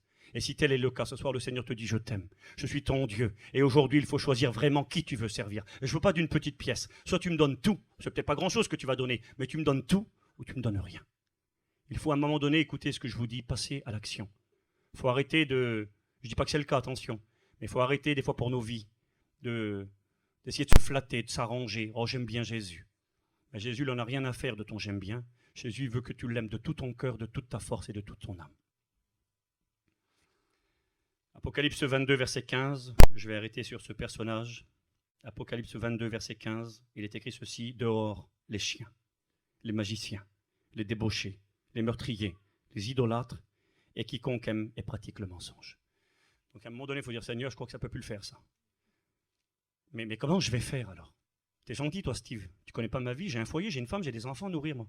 J'ai un crédit, j'ai mon assurance à payer, puis j'ai ma vie. Et puis je sais pas quoi faire autrement. Je sais pas comment je vais faire. Dans l'évangile de Matthieu, chapitre 6, verset 25, je vous cite la Bible, tout simplement. Il est écrit ceci. C'est pourquoi, dira Jésus, je vous dis, ne vous inquiétez pas pour votre vie, de ce que vous mangerez, ni pour votre corps de quoi vous serez vêtus. La vie n'est-elle pas plus que la nourriture, et le corps plus que les vêtements? Regardez les oiseaux du ciel. Ils ne sèment ni ne moissonnent. Ils n'amassent rien dans leur grenier, et votre Père céleste les nourrit. Ne valez-vous pas beaucoup plus qu'eux? Pourquoi vous inquiétez au sujet du vêtement? Considérez comment croissent les lys des champs, dira Jésus. Ils ne travaillent ni ne filent. Ne vous inquiétez donc point. Ne dites pas que mangerons-nous, que boirons-nous, de quoi serons-nous vêtus, car toutes ces choses, ce sont les païens qui les recherchent. Votre Père céleste sait que vous en avez besoin. Cherchez premièrement le royaume de Dieu et sa justice, et toutes ces choses vous seront données par-dessus. Connaissez ces versets, je vous fais lire la Bible. Je voudrais vous encourager, à vous qui êtes dans cette situation ce soir, et vous dire, il est temps de changer et de vous tourner vers le vrai Dieu, le Dieu véritable, le Dieu de la vérité. Abandonnez cette voie de compromis, cette voie de mensonge, cette voie par rapport au texte biblique, cette voie peut-être de vol. Et dire, Seigneur, à partir de ce soir, j'ai compris, tu m'aimes, tu m'appelles. Quelle que soit ma situation, oui, quelle que soit ta situation, tu vas prendre soin de moi, eh bien, je vais te faire confiance, Seigneur. J'aimerais vous dire, ça fait pas 1000 ans que je suis chrétien, ça fait une vingtaine d'années. J'ai jamais mendié le pain du mensonge. Jamais. Et je l'ai jamais mangé, ce pain-là, en plus. J'ai jamais manqué d'un bout de pain chez moi. Dieu a toujours pourvu à mes besoins. Dieu est grand. Dieu est tout-puissant. Et Dieu est capable de prendre soin de nous. Et je vais avancer pour ne pas vous ennuyer. Le quatrième dieu de la semaine, qui est un dieu très important, c'est dans la mythologie grecque le dieu des dieux, le plus grand, le plus puissant, le plus fort. Il s'appelle Jupiter, ou alors on l'appelle également Zeus, le dieu des dieux, le dieu suprême, le plus fort, le plus grand, le meilleur. Et puis moi j'ai eu cette pensée quand j'ai médité sur cette réalité. Il y a des gens, ils sont comme ça dans nos réunions. C'est les meilleurs, c'est les plus grands. Attention, c'est telle famille, attention, hein. Je suis moi de telle famille, oh là là. C'est monsieur 2 et madame 2. C'est les plus riches, c'est les plus beaux, c'est les plus grands, c'est les plus forts. Et puis là, je ne vais pas parler de péché, je ne vais pas parler des voleurs, j'en ai parlé, je ne vais pas parler des menteurs, je ne vais pas parler des bagarreurs. Mais eux, c'est des gens, eux, là, par rapport à ce Dieu-là, c'est des gens bien. Ce n'est pas des voleurs, au contraire, bien au contraire, ils en sont fiers en plus. Ce n'est pas des voleurs, ce n'est pas des menteurs. Ce n'est pas des bagarreurs, ils ont des histoires avec personne, ils sont très gentils. Et justement, ils sont peut-être trop gentils. C'est des gens qui fréquentent nos réunions et qui se disent, mais moi, je me souviens, j'ai mon ancien qui disait souvent ces mots. C'était lui avant qu'il soit chrétien, c'était un gangster. Et il disait que lorsqu'il s'est converti, sa sœur était venue le voir, elle avait parlé avec lui. Elle lui a dit, mais mon frère, c'est bien que tu sois devenu chrétien, toi. Tu avais besoin de Jésus, regarde la vie de misère que tu avais. Tu étais un bagarreur, un buveur, un faiseur d'histoire, mais c'est bien pour toi. Mais moi, je fais rien. Moi, je suis gentil. Moi, je bouge pas. Mais moi, j'ai pas besoin de Dieu. Moi, j'ai pas besoin de me convertir. Ah bon? Trop grand, trop bien, quelqu'un de bien, d'important, de considérer, réussite terrestre, j'ai réussi, je suis quelqu'un, j'ai de l'argent, j'ai un nom, j'ai une propriété, j'ai des beaux enfants, j'ai une belle compagne, je suis bien, je suis fidèle à ma compagne, je suis honnête, je suis terrible. Et ben, l'Épître aux Romains, chapitre 3, verset 10. Voilà ce que le Seigneur voudrait dire à ceux qui servent le Dieu Jupiter. Moi, j'ai pas besoin de devenir chrétien, pas besoin de me convertir. Il y a des gens qui le disent, il y en a peut-être ce soir qui l'ont dit. Ben écoute mon copain, si lui là qui dit qu'il est chrétien, il va aller au ciel, ben moi je crains rien parce que je suis meilleur que lui. T'es meilleur que lui, toi. Écoutez ce que dit la Bible. Romains 3, verset 10. Selon qu'il est écrit, il n'y a point de juste, pas même un seul. Nul n'est intelligent. Nul, ça veut dire personne n'est intelligent. Personne ne cherche Dieu. Tous sont égarés. Tous sont pervertis. Il n'en est aucun qui fasse le bien, pas même un seul. Car personne ne sera justifié devant Dieu par ses œuvres, car tous ont péché et sont privés de la gloire de Dieu. C'est écrit ça dans la Bible. Pour ceux qui se croient bien, pour ceux qui pensent que, mais moi je suis gentil, je suis une bonne maman, une bonne épouse, je suis quelqu'un de bien, je fais rien, je viens à la réunion, c'est beau les réunions, c'est beau la parole de Dieu, mais moi j'ai pas besoin de me convertir, et j'ai pas besoin de me repentir, j'ai pas besoin de passer par les eaux du baptême, je suis gentil moi, je suis quelqu'un de bien, je fais de mal à personne. La Bible déclare qu'il n'y a pas un juste, pas même un seul, tous sont pécheurs, le meilleur des hommes, son cœur est comme un buisson d'épines. Le meilleur est capable du pire, et personne ne sera justifié devant Dieu par ses œuvres, car tous ont péché et sont privés de la gloire de Dieu. Et on doit le réaliser. Même que je suis bien, même que je suis quelqu'un, même que je suis gentil, j'ai besoin à un moment donné de venir au pied de la croix et de donner ma vie au Seigneur. Je vais vous dire un témoignage. Il y a de cela maintenant quelques années en arrière, disons 15, 16 ans, 17 ans en arrière, 17 ans. Je ne vous donnerai pas mon témoignage, je ne parlerai pas de ma vie, mon témoignage est très peu glorieux et puis j'en suis pas fier, mais pas du tout. Ce que je suis heureux, c'est surtout que Jésus est venu dans ma vie. Ce que j'étais autrefois n'existe plus, il est mort. Mais moi, j'ai rencontré Jésus en prison. Puis j'étais un petit jeune, un gamin, j'avais 18 ans, j'ai fait des bêtises, j'ai fini en prison pour quelques années, un pauvre malheureux j'étais. Enfin bref, là que je sors de la prison, je suis un chrétien, c'est différent là. Je suis un enfant de Dieu. Et puis j'allais à la Réunion la semaine, je suis sorti en conditionnel, ils n'ont pas permis que je rentre chez moi, j'étais à quelques kilomètres de chez moi, à une centaine de kilomètres de mes parents. Et puis, enfin bref, il fallait que je sois mis à l'écart, sinon je restais en prison. Donc je suis sorti, et la semaine j'allais à la Réunion vers des gardiers. Le week-end j'allais chez nous, et la semaine vers des gardiers. Et puis donc, le fils du pasteur était devenu mon copain, le fils du pasteur. C'était un Suédois le pasteur, et son fils s'appelait Olof. Et puis là, ce petit raclon, là, il avait à l'époque, je sais pas moi, 17-18 ans, alors à l'école, le premier de la classe. Un petit raclot intelligent, un petit raclot vaillant, il est devenu maître d'école. Et ce petit raclot, c'était mon copain, lui. Et je parlais avec lui. Je venais de sortir de prison. Moi. J'avais fait des braquages et puis plein de choses qu'il ne fallait pas.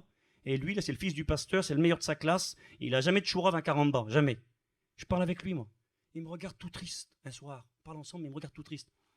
Il me dit, tu sais, Steve, moi aussi, j'avais besoin de la grâce de Dieu. Je dis, qu'est-ce qu'il va me dire?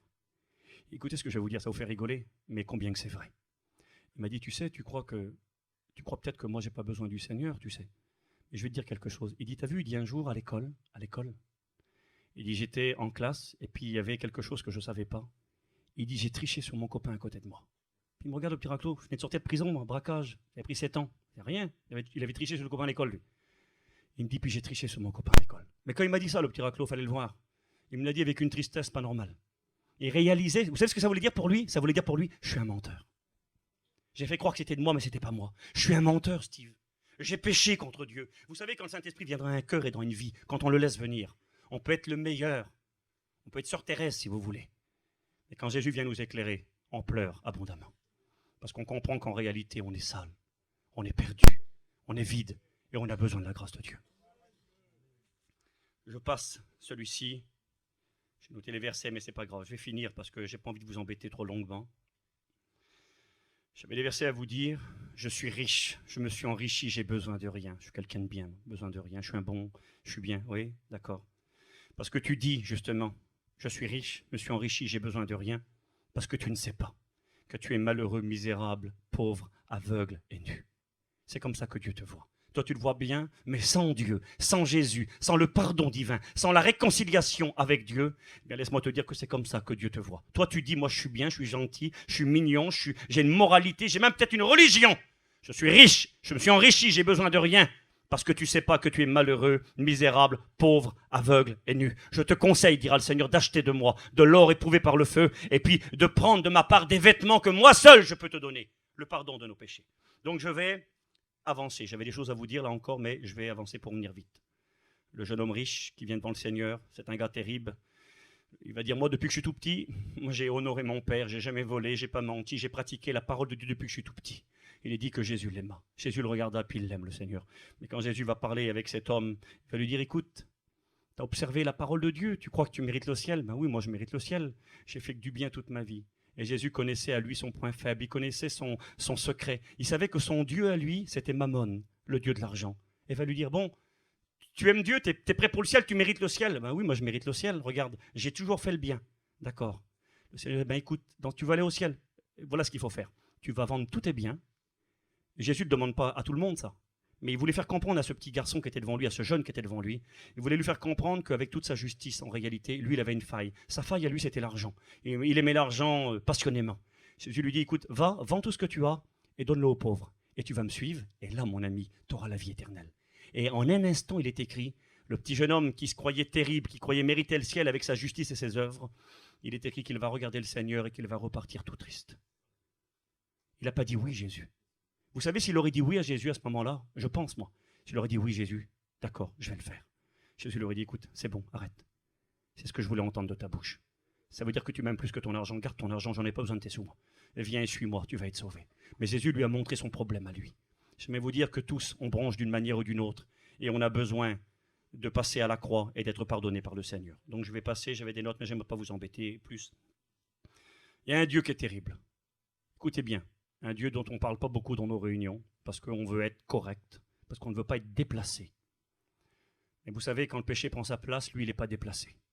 C'est le dieu Vénus. C'était une déesse.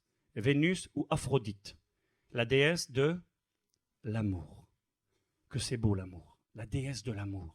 Vous pouvez dire, mais là, Steve, je ne comprends rien. Je veux bien Mars, la guerre, je veux bien le voleur, je veux bien le meurtrier, je veux bien... Mais pas l'amour. L'amour, c'est beau. Dieu est amour. C'est écrit que Dieu est amour, donc l'amour, c'est beau. Oui. Ça dépend quel amour. Ça dépend quel amour. L'amour de Dieu, il est saint. L'amour de Dieu, il est pur. L'amour de Dieu, il est propre. L'amour de Dieu, il honore ceux qui nous entourent. L'amour du monde, il est sale. L'amour du monde, il est impur. Vous savez quel est l'amour qu'il y a dans le monde aujourd'hui? Au nom de l'amour, et je ne vais pas être déplacé, mais vous savez que c'est vrai, on vit dans ce contexte. Il y a eu une manifestation là à Paris, il y a 2 jours en arrière. Il y a des parents qui sont révoltés. Ils manifestent dans les rues avec leurs petits-enfants pour dire une famille, c'est ça. Une famille, c'est un homme avec sa femme et ses petits-enfants. Mais on vit dans une société, excusez-moi, pourrie, où au nom de l'amour, justement, on veut prétexter et faire croire qu'on peut laisser 2 personnes ensemble. Et puis que ça soit 2 hommes ou 2 femmes. C'est ça le monde pourri dans lequel on vit.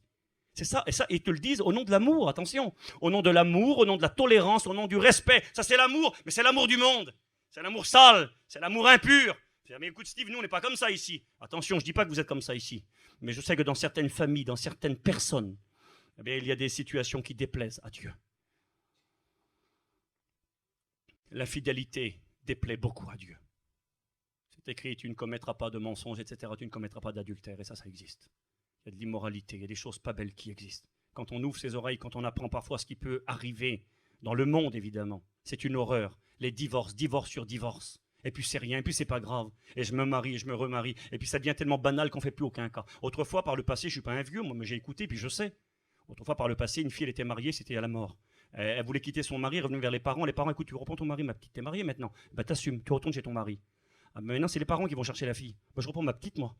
Et puis elle se marie 10 fois, ta petite, mais c'est rien. Et je voudrais pas être dur ni méchant ce soir, mais Dieu dit, je haïs le divorce. Le divorce n'est pas de Dieu. L'homme quittera son père et sa mère et s'attachera à sa femme. Les deux deviendront une seule chair. Que l'homme ne sépare pas ce que Dieu a uni. Tout à l'heure, on m'a posé la question, mais est-ce que Dieu honore aussi le mariage des pas chrétiens? Ben, bien sûr que oui. Le mariage est important. Et aujourd'hui, il est traîné dans la boue. Au nom de l'amour, on fait n'importe quoi. C'est l'amour du monde, c'est l'amour sale. Et je ne voudrais pas être vulgaire ni déplacé, mais vous comprenez ce que je veux vous dire. J'aimerais vous lire la Bible. Il est écrit dans Romains chapitre 13 et verset 13. Marchons honnêtement, comme en plein jour. Écoutez bien, loin de quoi? Loin des orgies et de l'ivrognerie, de la luxure et de la débauche, des querelles et des jalousies. C'est écrit dans la Bible. Alors, dites pas que je suis déplacé, que je suis allô bizarre, je lis la Bible, moi. Loin des orgies, de l'ivrognerie, de la luxure et de la débauche. Éphésiens 5.3. Que la débauche, ni aucune impureté, ni la cupidité ne soient pas même nommées parmi vous, ainsi qu'il convient à des saints. Là, il parle, Jude 1, verset 7. Il parle des villes de Sodome et de Gomorrhe, les villes voisines qui se livrèrent comme eux à la débauche, à l'impudicité, à des vices contre nature, sont donnés en exemple aux impies à venir, subissant la peine d'un feu éternel. C'est important. Je ne voudrais pas être maladroit, il y a peut-être des gens qui ne sont pas chrétiens ici ce soir, mais les pas chrétiens, ils ont des oreilles, ils savent ce qui se passe, tout se sait aujourd'hui, de toute façon. Quand on apprend parfois, que Dieu m'aide dans sa bonté, il ne va pas être maladroit dans ce que je vais dire maintenant. Quand on apprend parfois que même des serviteurs de Dieu sont touchés et abandonnent le ministère. Ouvrons nos yeux, faisons pas les petits « Ah, mais qu'est-ce qu'il raconte ?» Mais c'est comme ça, vous savez que c'est vrai. Il y a des choses des fois qui prennent place qui sont dangereuses. Et vous savez, avant que la chose prenne place et qu'elle devienne une réalité, ça commence où? Ça commence là d'abord. Ça commence dans le cœur. Jésus l'avait compris et il l'enseignait. Il va dire si quelqu'un regarde une personne pour la convoiter, c'est comme s'il avait fait mal avec elle dans son cœur. Il faut qu'il remédie au problème dans son cœur. Mais il y a des choses qu'il faut régler dans son cœur. Il y a des choses qu'il faut changer. Et l'amour du monde ne plaît pas à Dieu. C'est une abomination qui va connaître bientôt un jugement terrible de la part de Dieu. Écoutez ce que le Seigneur dira. Hébreux, chapitre 13, verset 4. Que le mariage soit honoré de tous et le lit conjugal exempt de toute souillure, car Dieu jugera les débauchés et les adultères. 1 Corinthiens 6, 9. Ne savez-vous pas que les injustes n'hériteront point le royaume de Dieu? Ne vous y trompez pas, ni les débauchés, ni les idolâtres, ni les adultères. Malachie chapitre 2 verset 16, Dieu dira « Je hais la répudiation, dit l'Éternel, le Dieu d'Israël. » L'amour du monde est inimitié contre Dieu. Et je vais passer à autre chose. Mais j'en suis convaincu que ça existe. Et je ne dis pas qu'il y en a un ici, mais je sais qu'on en connaît. J'en ai vu, moi j'ai vu des situations comme ça dans ma famille, j'ai vu des situations malheureusement comme ça parfois au sein même du peuple de Dieu, et des drames prendre place, des tragédies prendre place, des familles cassées, des églises s'écrouler. Et puis je vais vous dire quelque chose, écoutez ce que je vais dire maintenant, c'est très important. Le plus grand ennemi que nous avons, ton plus grand ennemi, tu sais c'est qui? C'est pas le diable. Votre adversaire, le diable, ouais, c'est un grand adversaire et puis il est costaud, il est très fort. Mais le plus grand ennemi que vous avez, c'est vous. Je pense à un pasteur que j'ai connu par le passé dans notre mission. C'était un homme, quand je l'écoutais prêcher, moi j'étais mort. J'étais mort tellement que Dieu me bénissait, tellement que Dieu me touchait. Combien j'aurais voulu lui ressembler. Combien j'aurais voulu être comme cet homme de Dieu qui était un instrument dans les mains de Dieu. Je m'en souviens. Il était venu dans la région de Bordeaux prêcher avec son étudiant. Et l'étudiant, Zinda, il a fait comme il a pu. Il a prêché son petit message et puis il s'est assis. Mais voilà, Zinda, il a fait son boulot. Mais c'était plat. Il est monté derrière l'ancien. Il a pris la parole en 3 minutes. La réunion était un feu. Maman, quel homme d'onction, quel homme qui communiquait la vie de Dieu. Et puis là, dans l'église, qui devait arriver, une chrétienne qui passait inaperçue, qui était gentille, qui était bien et tout ça. Et puis le malheur est venu. Et cet homme, aujourd'hui, c'est plus un serviteur de Dieu. Et il pleure toutes les larmes de son corps. Il aime Dieu, il lit la Bible. Il a tout foutu par terre. Il a fait du mal à sa famille, du mal à l'église, du mal à l'œuvre de Dieu. Alors si un homme comme ça a pu être touché, eh bien, je crois que nous devons être sur nos gardes et être vigilants. Je ne suis pas bizarre, je ne suis pas déplacé, mais je crois que ces choses existent et qu'il faut les dénoncer au nom du Seigneur. Samedi, je vais finir de suite. 10h, j'avais dit, 10h moins 5. Je vais faire en 5 minutes ce que je dois faire pour finir. Samedi, le dieu Saturne, ou Chronos. Saturne, c'est le dieu du temps. Il y aurait des choses à dire sur lui, mais je vous parlerai juste que de ça. C'est le dieu du temps. C'est le maître du temps, Saturne, Chronos. Le dieu du samedi. Et moi, ce dieu, il me fait penser à ces gens qui viennent dans nos réunions. Ils ont compris que l'évangile était la vérité. Ils ont compris qu'il fallait renoncer au péché, renoncer à l'immoralité, renoncer au mensonge, renoncer à la guerre. Ils ont compris tout cela. Ils aiment le Seigneur. Ils savent que c'est lui la seule issue, qu'il faut se convertir. Et ils ont même dit, eux, mais moi, je vais devenir chrétien. Je vais me convertir, oui, moi je vais devenir chrétien, il n'y a aucun problème. Je ne suis pas un fou, j'ai compris que tous ces dieux-là, c'est des faux dieux qui mènent à la mort. Celui qui les sert, ces dieux-là, sera voué à l'extermination. J'ai compris tout cela. J'ai compris qu'il n'y en a qu'un seul vrai Dieu et que c'est lui qu'il faut servir. Je l'ai compris. Mais, je vais le faire demain. Je vais le faire plus tard. Les maîtres du temps. Chronos, c'est le maître du temps. Le temps lui appartient. Et moi, le temps m'appartient. Mais écoute, Steve, t'es gentil, j'ai 20 ans. Steve, t'es gentil, j'ai 40 ans. Vous savez, de toute façon, on se voit tout le temps jeune. Moi, je ne me vois pas vieux, j'ai 38 ans. Je me crois toujours que je suis jeune. C'est quand, des fois, je joue un peu au ballon avec les jeunes, je joue un peu au ballon des fois. Quand je joue un peu au ballon, rarement, mais quand je joue un peu, je me rends compte que je suis un petit peu moins jeune. Quand ils me doublent comme une fusée et puis que je suis derrière, je me dis, là, je suis peut-être un petit peu lourd. Hein. J'ai peut-être un petit peu de mal. Je me rends compte que j'ai vieilli. Mais on peut croire qu'on a tout le temps le temps. Un homme racontait cette histoire un jour, certainement qu'elle a inventée, mais la vérité est extraordinaire. Il disait, Satan un jour convoqua tous ses démons. Et il a dit, voilà, je voudrais que vous me donniez un moyen, mes démons, conseillez-moi. Un moyen pour perdre le plus d'hommes possible. Il veut frapper fort, le diable. Donnez-moi un moyen. Puis il y a un démon qui dit, écoute, Satan, on va parcourir la terre et on va dire aux gens que Dieu n'existe pas. Le communisme et toutes ces choses qui ont parcouru l'humanité, on va dire que Dieu n'existe pas. Satan va dire, c'est bien, très bonne idée. Allez leur dire. On va dire, ça ne me plaît pas, ça. C'est bien, Dieu n'existe pas, mais ils ne sont pas fous. Ils vont bien voir la création. Ils vont voir la beauté, la perfection de la création. Ils vont dire, il y a un créateur. Ils n'accepteront pas de croire que Dieu n'existe pas. Écoute, ça va pas, c'est pas assez bon ton argument. Et puis, il y a un deuxième pour la parole. Eh bien, moi, je vais leur faire croire que le monde, c'est ce qu'il y a de mieux, c'est ce qu'il y a de plus beau. Et que les choses de Dieu, c'est triste, c'est ennuyeux. Je vais leur faire briller le monde. Ben, vas-y, dit, c'est bon, impeccable. Et puis, il réfléchit. Mais il dit, tôt ou tard, ils verront bien que le monde, c'est de la bêtise. Ils verront bien que c'est du vent. Ils verront bien que c'est toujours à refaire. Ils verront bien que le cœur demeure tout le temps vide, que c'est des joies éphémères qui durent qu'un temps. Ça ne marchera pas. Puis je vous coupe les détails. Plusieurs démons viennent et donnent chacun leur conseil. Et puis il y a un démon qui arrive. Il dit, moi, Satan, j'ai une idée. Donne-moi ton idée. Ben, mon idée est celle-ci. Je vais parcourir la terre et je vais dire que Dieu est vivant. Maman. Parce que Dieu est vivant. Oui, je vais leur dire que Dieu est vivant. Je vais leur dire que l'évangile, c'est la vérité. C'est un évangéliste, le diable. Je vais leur dire que Dieu est bon. Dieu est vivant. L'évangile, c'est la vérité. Jésus est le seul chemin pour aller au ciel. Il faut se convertir. Il faut se repentir. Il faut passer par les eaux du baptême. Un évangéliste. Un évangéliste. Satan, il écoute ça. Mais qu'est-ce que tu racontes? Écoute, laisse-moi faire. Je vais leur dire ça. Et je vais répandre cette parole au milieu d'eux. Mais je viendrai leur dire juste après. T'as le temps. Tu donneras ta vie à Jésus demain. T'as le temps. Et je crois que ça, c'est une arme terrible dans les mains de Satan. Il y a plein de gens, et certainement encore parmi nous ce soir, qui sont là, et qui le disent et qui croient. Mais moi, je ne suis pas contre. J'ai bien compris que c'est vrai. Je sais qu'un jour, il faudra que je me convertisse. Un jour, je vais laisser le Dieu du vol, le Dieu du mensonge et tous les dieux dont je vous ai parlé ce soir. Mais j'ai le temps. Vous savez ce qu'il dit, le Seigneur, à ceux qui disent « j'ai le temps ». Ceux qui servent le Dieu Chronos, le Dieu Saturne, le Seigneur leur dit « les terres d'un homme riche avaient beaucoup rapporté. Cet homme se dit « que ferai-je? J'abattrai mes greniers. J'en bâtirai des plus grands. Et je me dirais, une fois que j'aurai fait mes grands greniers, et que j'aurai fait, et que j'aurai fait, et que j'aurai fait, et que j'aurai fait, je me dirais, mon homme, réjouis-toi. Regarde comment tu es bien. Tu as des biens pour de nombreuses années. Regarde comment tu es heureux. Qu'est-ce qu'il lui dit, Jésus? Jésus lui dit, insensé. Aujourd'hui même, ton âme va être demandée. Et tout ce que tu as ramassé, à quoi ça va te servir? À rien du tout. Je ne suis pas un oiseau de mauvais augure, mais je suis en train de vous parler de réalité. Là, aujourd'hui, j'ai un ami qui est parti, et si je n'avais pas été chez vous, je serais parti à un enterrement cet après-midi. Si j'avais été à Angers, je suis à Angers actuellement avec ma camping, j'aurais été à un enterrement, parce que le fils d'un ancien, un prédicateur, Morche, 49 ans. 49 ans, c'est pas 1000 ans, hein, 49 ans. Avant-hier soir, il y a 3 jours en arrière, il est parti au distributeur, tirer un petit peu de sous. Il n'a pas été en boîte de nuit, il n'a pas été à se battre avec le monde, il a été prendre des sous au distributeur, il était avec sa compagne, prendre des sous, il a pris les sous, il a tiré de l'argent, il l'a mis dans sa poche, et il n'est jamais remonté dans sa voiture. Il a fait un infarctus, il est tombé par terre et c'est fini. Et aujourd'hui, il est devant Dieu. Alors maintenant, je ne dis rien, attention, hein, moi je ne le connaissais même pas le garçon. De toute façon, c'était un chrétien, je ne sais même pas s'il est chrétien ou pas, je ne dis rien. Et vous le savez, de toute façon, là c'est un cas, vous pourriez m'en citer 1000, vous qui êtes là. Votre vie ne vous appartient pas. Une rupture d'anévrisme, une crise cardiaque. Seigneur, on n'est rien. On écoute tous les jours, tous les jours. On n'écoute plus maintenant des gens qui ont 150 ans. On écoute tous les jours.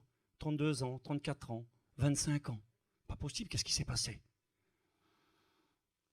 J'avais un petit copain, moi, il s'appelait Josué. Je vais finir tout de suite. Josué, il s'appelait. Petit chrétien, Seigneur, qu'il était bon. Il chantait pour le Seigneur. Un petit garçon timide, réservé, vous ne l'écoutiez jamais. Il ne faisait pas remarquer. Il chantait bien, mais on ne le remarquait pas. Toujours dans un coin discret.